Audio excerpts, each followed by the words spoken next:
Bonjour à tous. Nous voilà pour aborder un nouveau chapitre d'électricité en première année du collège. En l'occurrence, le chapitre sur le court-circuit.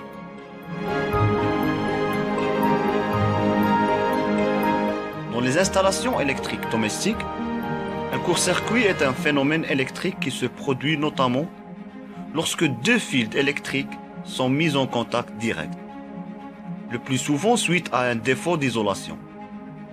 Il se traduit par une augmentation brusque de l'intensité du courant qui peut aller jusqu'à provoquer un incendie. Alors, comment cette situation de court-circuit peut-elle se produire et quels sont les risques?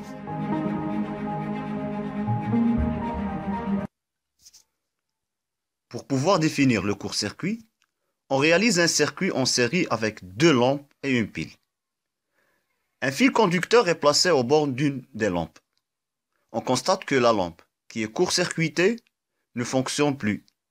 Mais l'autre lampe fonctionne toujours et brille même un peu plus fort. En effet, le courant électrique passe dans le fil conducteur. Et la lampe qui n'est plus traversée par le courant électrique ne fonctionne plus. Comme l'énergie de la pile n'est plus divisée entre deux lampes, la lampe non court-circuitée brille plus fort. Nous allons voir cette fois-ci ce qui se passe lorsque le générateur est court-circuité.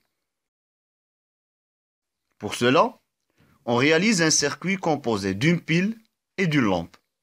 La lampe brille, mais elle s'éteint dès que la pile est court-circuitée. En effet, le courant électrique ne circule plus dans la lampe, mais uniquement dans le fil de court-circuit. C'est le principe du court-circuit. Le courant électrique suit le trajet où la résistance à son passage est la plus faible. En général, ce passage est beaucoup plus facile dans un fil de connexion ou un métal que dans les récepteurs du circuit. Et si nous maintenons plus longtemps le court-circuit, la pile et les fils de connexion commencent à s'échauffer rapidement.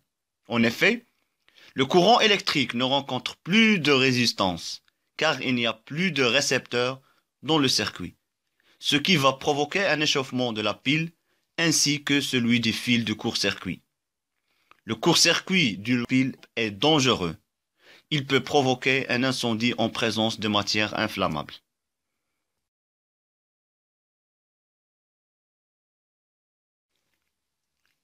Nous allons maintenant étudier l'effet d'un court-circuit sur les dipôles d'un circuit en série.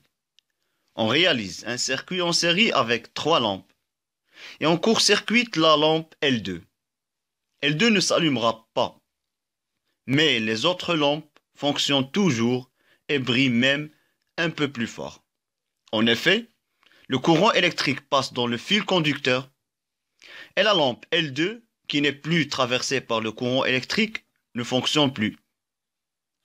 Comme l'énergie de la pile n'est plus divisée qu'entre deux lampes au lieu de trois, les deux lampes non court-circuitées brillent plus fort. Mais la pile ne devrait pas être en danger, car les lampes L1 et L3 font toujours partie de la boucle du courant.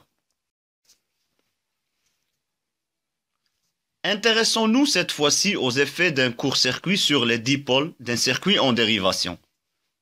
On réalise un circuit en dérivation avec trois branches, comprenant chacune une lampe. Les trois branches sont reliées à une pile. Un court-circuit est effectué aux bornes d'une des lampes. La branche en court-circuit ne présente aucune résistance au passage du courant électrique. Le courant électrique ne circule donc plus que dans cette branche. Aucune lampe n'est donc plus traversée par le courant électrique. Toutes les lampes sont éteintes. Le courant circule donc d'une borne à l'autre de la pile en passant uniquement par des fils de connexion. Le générateur est aussi en court-circuit et le courant qu'il produit devient très intense puisqu'il n'y a aucun récepteur pour le recevoir. Ce courant provoque un échauffement des fils de connexion qui risque de prendre feu et de provoquer un incendie. Comme le branchement électrique d'une maison est en dérivation, Il suffit également qu'un seul appareil soit en court-circuit pour que tous les autres ne fonctionnent plus.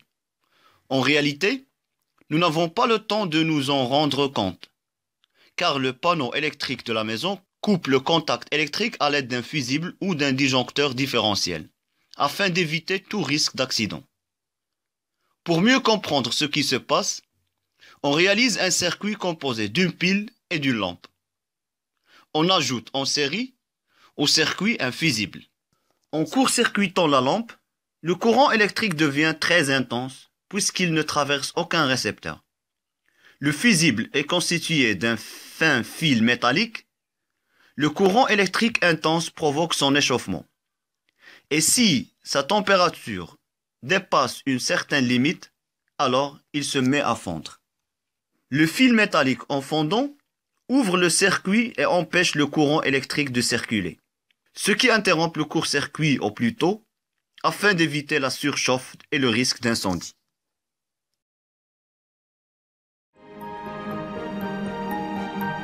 Voilà, cette vidéo est terminée, j'espère qu'elle vous a aidé.